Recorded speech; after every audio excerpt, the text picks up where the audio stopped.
गरीब मायका। मोहिनी के 3 बेटे थे। पति खूब अच्छा कमाता और बड़े घर के ऐश सब था मोहिनी के जीवन में। लेकिन एक चीज जो नहीं थी वो थी सुकून। मेरी बहन और मेरा भाई दोनों गरीब, लेकिन मैं मेरे पास तो नोट की बरसात है। तभी मोहिनी की बहन वीना उसके दरवाजे आ जाती है। अरे मोहिनी, कैसी है? मेरे घर में ना सिलेंडर खत्म हो गया है। तेरे पास तो इतने पैसे हैं, भरवा देना मेरा सिलेंडर। पैसे जैसे ही आ जाएंगे मैं दे दूंगी। तभी मोहिनी का पति राकेश आ जाता है। क्या है वीना, ये अपने घर की परेशानी हम लोगों के घर ना गाया करो। तुम्हारी बहन को तुम लोगों पर तरस आ जाता है और वो पैसे देने लग जाती है। मुझे ये बिल्कुल पसंद नहीं है। ओ जीजा जी, नहीं, मैं तो वो बस अच्छा, मैं चलती हूँ। वीना वहां से चली जाती है। उसके जाने के बाद अच्छा किया जो आपने सुना दिया। अरे न जाने क्या सोचकर मेरे घर आ जाती है कि जैसे यहाँ तो भंडारा भरा है। अरे कितना तो दे दिया। अच्छा जी, जरा 1000 तो देना। वो बिन्नी दीदी है ना, उनके घर जा रही हूँ। उनका पोता हुआ है तो मुंह दिखाई दे दूंगी। हाँ, उन लोगों के आगे तो शो ऑफ किया करो। वो खुद को बड़ा अमीर शो करते हैं ना। दिखा दे कि तू भी किसी से कम नहीं है। हाँ जी, इसी के लिए तो जा रही हूँ। मोहिनी तैयार होकर अपनी बुआ की बेटी के घर जाती है, जहाँ उसके पोते का कार्यक्रम चल रहा होता है। वहाँ वीना भी आई होती है। अरे वीना, क्या जरूरत थी यहाँ आने की? तेरे घर पर गैस नहीं है तो वो भरा लेती। क्या करूँ मोहिनी, बुआ को बुरा लग जाता नहीं जाती तो। वैसे मेरे पास एक जोड़ा बच्चे का कपड़ा रखा था, वही अपनी चांदी के पायल के साथ देने जा रही हूँ। घर पर गैस थी नहीं, सोचा परिवार यहीं खाना खा लेगा, बाकी सुबह का सुबह देखा जाएगा। मोहिनी को बहन पर दया आ जाती है। वो पर्स से 1000 रुपए निकाल कर दे देती है। ले वीना, लेकिन पैसे वापस कर देना, तेरे जीजाजी हिसाब लेते हैं। मोहिनी भी क्या करती, गरीबी में बहन का सहारा ही उसके जीवन जीने का आधार था। फिर एक रोज, सुनिए, भाई के घर बेटी हुई है, मुझे माँ के पास जाना होगा। अरे उस घर में ना कूलर है ना एसी, कैसे रहोगी तुम? हाँ, वही सोच रही हूँ कि अकेली जाऊं, बच्चों को साथ ना ले जाऊं। चले जाओ, लेकिन ये जो तुम अपने गरीब परिवार से मिलने चली जाती हो ना, मुझे बिल्कुल अच्छा नहीं लगता। पता नहीं मैं भी कैसे मैनेज करती हूँ, लेकिन क्या करूँ। मोहिनी भाई भाभी के घर आती है। मोहिनी, कैसे आना हुआ? तू यहाँ हम लोगों के घर रह लेगी या फिर किसी होटल में रहेगी? क्या हो गया है माँ? मोहिनी को क्यों ऐसे बोल रहे हैं आप? अरे तू नहीं जानती अपनी ननद को, पैसे वाली है ना, तो ऐड कुछ ज्यादा ही है। मोहिनी को माँ की बात का बुरा नहीं लगता है, क्योंकि उसे पता ही नहीं चलता कि माँ उसे जली कटी सुना रही है। वो भाभी की बच्ची के साथ लेन देन करती है और वहाँ से चली जाती है। उसके जाने के बाद, माँ, क्यों आप मोहिनी को इतनी सारी बातें सुनाती हो? भाई का बेटा बोल पड़ता है। माँ, क्योंकि दादी जानती है कि बुआ के अंदर घमंड है। सही बोल रहा है मोहन। बहू भले तुझे ना दिखता हो, लेकिन मुझे और मोहन को दिखता है कि वो कितनी घमंडी है।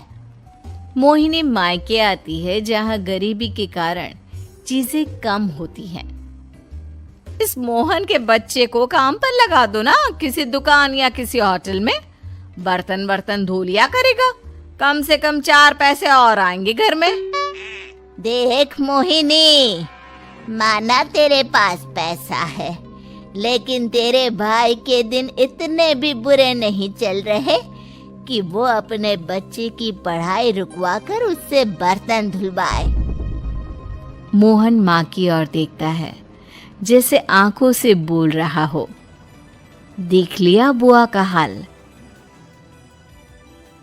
हाँ मोहिनी, बात तो सही है, लेकिन अभी मोहन को पढ़ना है।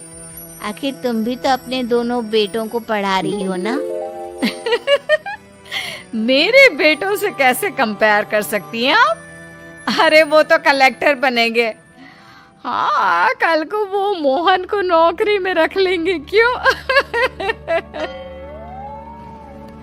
मोहिनी कुछ दिन और रहकर चली जाती है। धीरे धीरे दिन बीतता है। मोहन बड़ा होता है और कड़ी मेहनत से सफल भी हो जाता है। मोहिनी, माँ के जाने के बाद तो तुमने भाई भाभी के घर जाना छोड़ ही दिया, क्यों?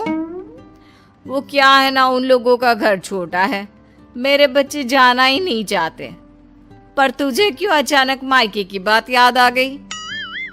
यार, मेरा तो मायका है, भाई भाभी है, मेरा तो आना जाना लगा ही रहता है। हाँ, क्योंकि तुझे आदत है ना ऐसे छोटे से घर में और कम पैसे में रहने की। वैसे क्या खबर है आजकल मायके की अपने? अब वो घर छोटा और कम पैसे का नहीं रहा, क्योंकि मोहन तो बहुत बड़ा आदमी बन गया है। फिर क्या?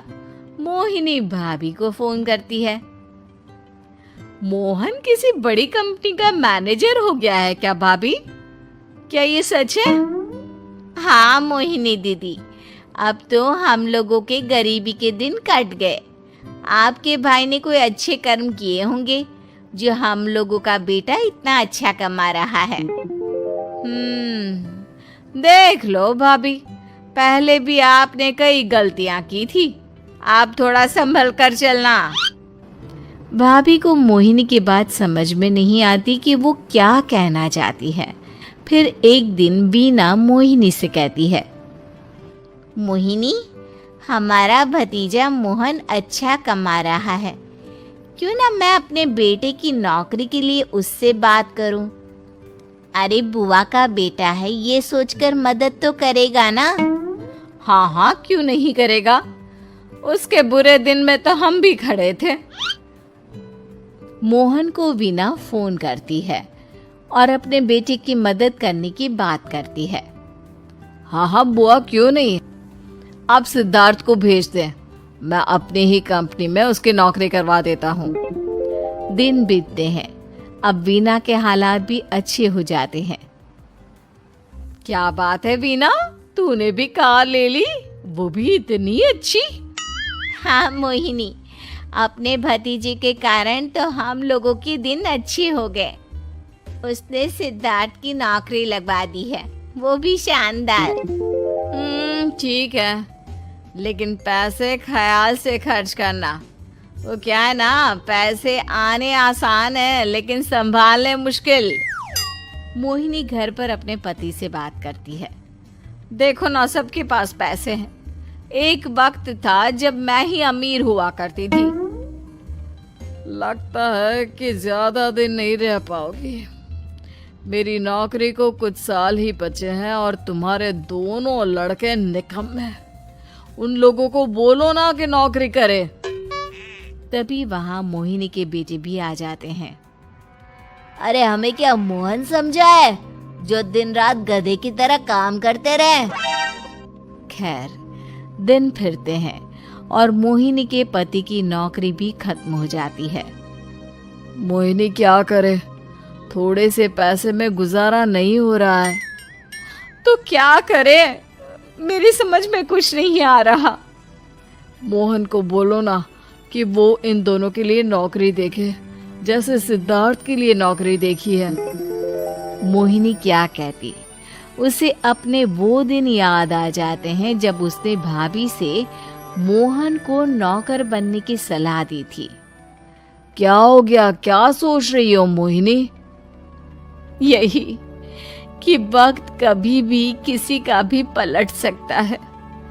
ऊपर वाले से डर कर रहना चाहिए।